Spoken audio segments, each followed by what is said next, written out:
سے آپ تمام سننے والے اور خصوصاً تمام سبسکرائبر کو اجازت دے رہا ہوں، آپ نے سورہ مزمل پڑھنی ہے اور انشاءاللہ ثم انشاءاللہ آپ اسے 41 دن پڑھیں، پھر آپ نے مجھے بتانا ہے۔ آپ کو عبادت کا بھی شوق لگ جائے گا، نماز کی پابندی ہو جائے گی، آپ دینی امور میں بہت زیادہ آگے بڑھ جائیں گے، اور اس کے ساتھ ساتھ دنیاوی معاملات، چاہے وہ گھر کے معاملات ہیں، رزق کے معاملات ہیں، یا کاروباری معاملات ہیں، آپ کے بیرون سفر کے معاملات ہیں، یا آپ کے رشتے یا منگنی یا نکاح کی بندش کے معاملات ہیں، انشاءاللہ آپ کو حل ہوتے نظر آئیں گے۔ اس میں اتنی پاور ہے،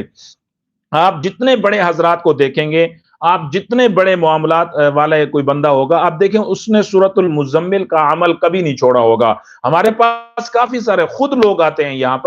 یہاں پر ایسے بڑے بڑے کاروباری حضرات آتے ہیں، خود آ کے بتاتے ہیں کہ بھئی ہم جب شروع میں ایک ریڑی سے ایک ہم نے دکان لگائی، دکان سے ہم نے دوسری